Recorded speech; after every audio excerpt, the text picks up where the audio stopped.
Oli ku There Is Still Hope channel y'essuubi. Kale emirembe n'emirembe tuli banaye ewatali sitaani tewaye n'abakozi be bonna bali ba mu nnyanja yakana omuliro. Kama tukwebaza olwaleero okugulumiza tukwebaza olw'ekisa ky'otuwadde okuba gye twatandikidde okutuuza ku kitundu kino ekikomekereza olunaku olwaleero mwe mutukuvu tuluŋŋamye mu Kristo Yesu omwana wa Katonda omulamu mutusabidde. Amiina. Ya balamusizaako mwena mwena abeekumira ku The Still Hope bannange bwe tutambulamu nabo bitegeera bulungi nnyo bakitegedde mwalya fiizi. kale mu Kristo Yesu omwana wa Katonda. Amiina mujja kitegeera lwaki supermarket ze Dubai zisingamu mbizi. Kale olunaku olwaleero njatutunuulire omusumba ono yawawuza ka audio kano ka video kano bulungi bwe kiri kaddakiika emu. Bano olina okumanya emmere gy'olya, olina okumanya enjiri gy'owuliriza. kituufu nnyo ekyo. Enjigiriza kati mpitirivu zisusse naye kiri eri ggwe okusetinga standard n'ogamba enjiri weeti saagala, enjiri weeti saagala, njagala kino kyeneetaaga. kuba gwe oba omaze okulaba nga kyekigenda okukola ku muntu owaki ow'omunda.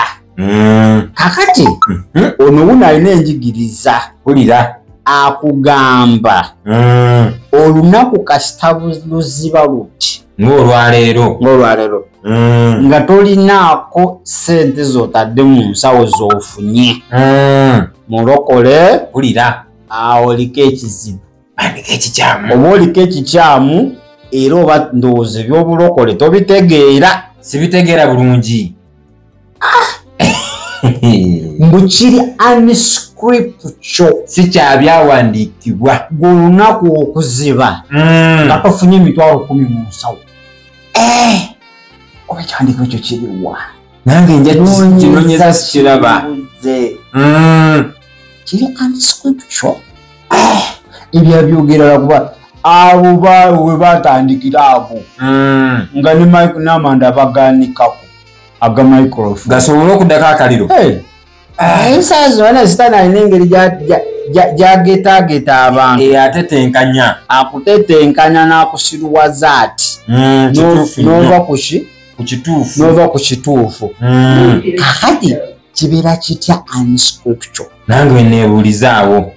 Simanyi gwandaba oba okkaanya nakyo. In fact gwe omulama gw'obawa nga tuvudde wano bagutegedde kituufu gwe olunaku okuziba nga tofunye wadde 10 oba wabweru wa byawandiikibwa. awo nno we tuli oba nedda.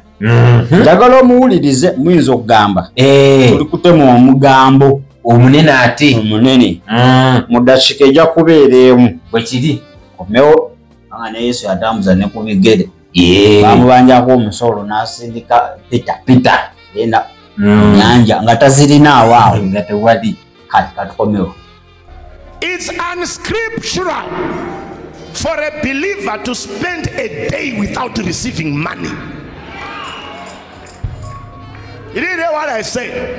I said it's unscriptural for a believer to have 24 hours without receiving money. It's unscriptural. Because the Bible says, blessed be the Lord who daily load us with benefits, which means a believer is on a 24-hour supply. What is happening to you? It's a demonic operation. You must reject it today in the name of Jesus. If you believe it, before sunset, you must have a financial miracle today. Are you in church? Let me come to this. You must have a financial miracle today. kiri akatambi ako kawulidde bulungi ngawuliridde ddala mwana wa Katonda. Akatambi ako kawulidde bulungi nteze okutu we buziba nga tofunye ku ssente demonic operation in your life goba goba naye njogera yalinga oba ava Malawi abasaidi zaawo bebogera bati Malawi South Africa kwetoololera awo si wa muno banna awo tutuuse tuli awo kati Yesu yalina kaki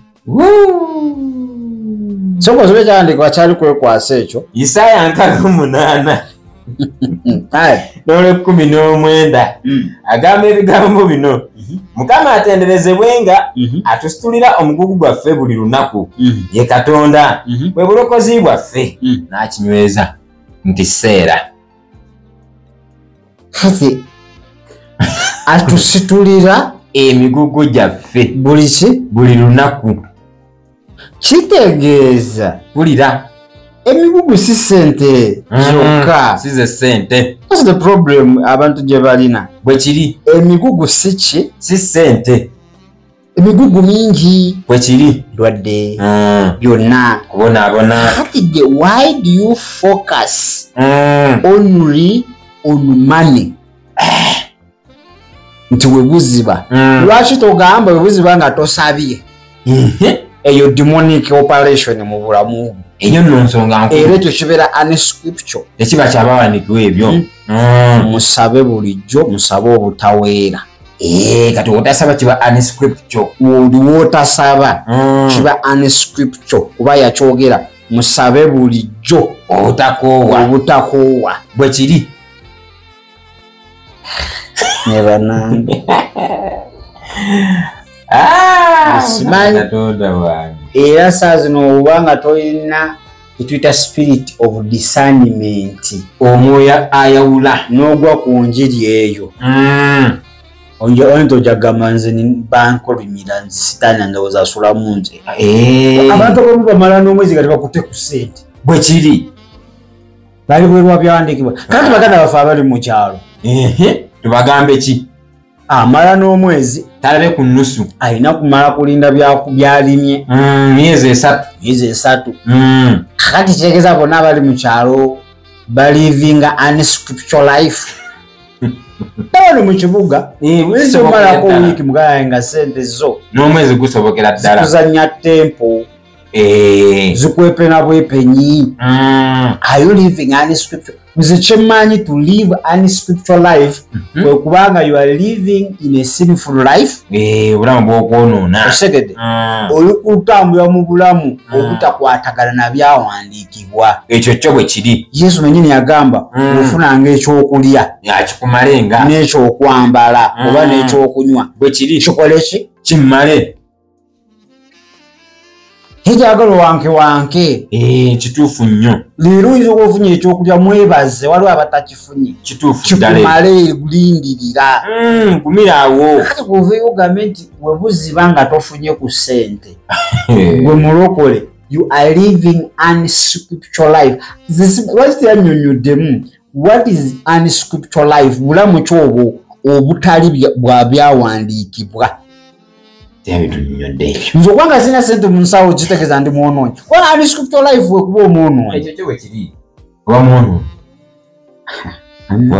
lwaki temuba na sente ku lunaku twagala ki twagala sente twagala tunyumiza kirala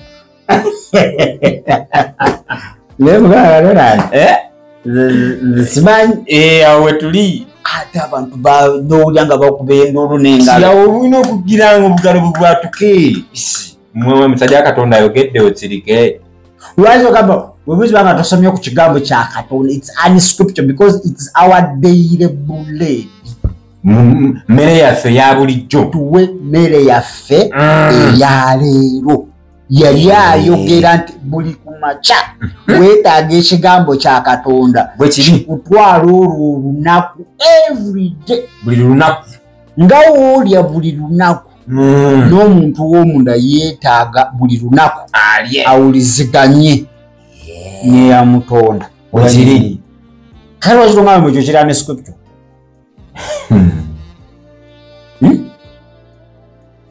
era sente guno omulembe guli pavate muvundu ate ebyo byebaagala akomekeza akugamba nkulagulako mulinnya lyani akwata landizi 2 kwata ekayo njagala aba 10 wano teeka na 10 line njagala nkusabira nga buli lunaku ofuna sente bwekiri buli lunaku ng'okola ki ng'ofuna sente janguwanga n'amafuta nga wulira sumba nzize nange komi ng'ojja naawe atalina nkwate baasa pledging neyame wiiki ejjojje nazo ate kati nze sirina mulimu kale ngambye amuliving and scriptural life kati we nazikuleeta zinaaba nnungi buli ogamba atalina gyabankusabire weeyame ati kati nze sirina ba n'okukkiriza mbere n'okukkiriza zigenda kujja bwegenda oba otunda ki ndeeta ensigo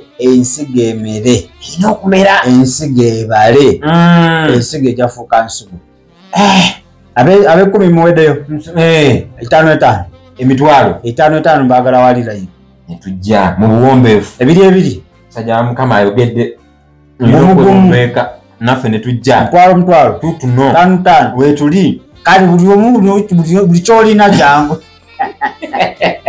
talina kalekayo buli omu kwata kyolina linamu 10 jangu mukama ajja kumpa omukisa mubeere awo asookera kuba 10 abaako n'akazina pozi gwani erinnya lyange nze Deriki mukama agenda okukola ebyekisa amiina nakusabira kitwala musumba nkitwala awo n'abamaliriza najja kubeetanga muzikwate muzwanike mu bbanga mwe muziwanika muzwanike mu bbanga nangirira omukisa okutaliko buyinike mukama abakole bulungi mukama abaviireyo mu linnya erya Yesu siteekaawo katuuti ng'oteekawo abeebiri mujje muwanike naffe ne tuwanika mukama abawo omukisa abakole bulungi teekaawo natuteekawo ab'ogumu kulira nangiridde emirembe gya mukama gibeere kumwe abakubiri amakubo amiina musumba ab'ettaano mukama abajjukire mu linnya lya Yesu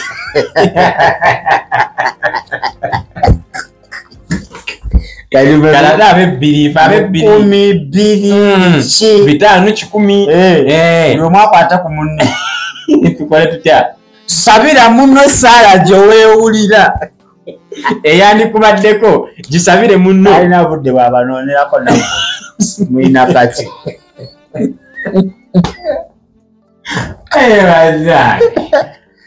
sabira munno saala tewandiwulidde ku mutima gyeweewulira nti gy'olina omusabira zibawulira nemusaba saba twagala sente mukama naffe tujjukire mu linnya erya Yesu tukyasaba aya muddeyo enjiri ng'etandika buto muddeyo kati ate mpulira gwalinamu ekyensusso ekisukkuluma ng'ogamba nina ekizibu naye siweza ssente mukama antaddeko leero ekisa ekikusumulula leero sande enkya nzizaayo abaana ku ssomero obukadde 10 bwe kiri naye ninawo emitwalo 9 bwa tezirina kyezikola tezirina gwe mukama gwayagala mukama mukama ndaze 8 mukye atujja abajjaana ate mukama yagambye 8 mwe abasigadde mwe basiru okuva ku namba 9 mwe basiru fe tuba basiru ati mukama yagambye 8 kakati naffe tulina okuyanyira ku mukisa ogwokubeerawo gwobaako ekishaamu ekizibu ate wakulaba ngo why are you going back lwaki oddayo kakati mukama aŋambye buli azze wano 8 ogamba 4 gaggwayo n'abasabira wali asigaddeyo netuwanika kale gweyinza okubanga olinamu 2 10 musumba zisagate kuva mukatebe mpulira kyeki sagala nakubaana musumba ekizibu kyonkiraba mukama agamba kwata ensigo paka baga kange kwata ensigo ekuluma mukama agenda kutambula buli mulogo yenna ali mu bulamu bwo oyo omukazi akulemesa atayagala ofugwe mu linnya erya Yesu kikutte ngo omwana we nga yeeriira ali ku musiru ali ku misiru oliddamu amagezi toliddamu zimuwa atoliddamu kumwate 10 Katonda ali mu kanisa so wuyo omusumba kimazeeko Ndayiza takikumalaako. ani scripture kubanga sina senze waliwo ebbala wiki namba sirina musenze Yadde 10. ngongama ndi I'm living an scripture life muganda wange kati azirina ng'ali mu kibi yali mu scripture life Ndowooza ali mu byawandiikibwa. atuza abantu Kale Yesu Olwaleero. ekigambo Ekigambo. lunaku lulamba. Nsabe Mukama wange Yesu Kristo saasire kale kutukuba era njatune n'akamwa kange kindokose olunaku luli lunaku luli onoba kimala nzijukire Kristo Yesu. Amina era amina tetugenda kubanga tusokkawo wano mwebale yonna gye mwatandikidde okutuusa olunaku olwale akaseera kano mwebale nnyo tugenda tutandikirawo olunaku olw'enkya bingi bye tugenda okubanga ate atwogerako nenze nkugamba you are not living an scripture life okutaba nasente essaawa eyo ekitegeeza nti otambulira wabweru wa byawandiikibwa bane muli emmere ennamu enjiri etabagasa gyesonyiwa banaffe abali ku YouTube tubasiibudde mubeere bulungi obukulu kayongere banaffe abali ku TikTok ate era Webale kulaba There is Still Hope. Okumanya ebisingawo tukubire ku 0752 34 14 47 oba ku 0761 08 83 15. osobola n'otufuna ku email eya tishitv74@gmail.com. Eno ye There is Still Hope, channel y'essuubi.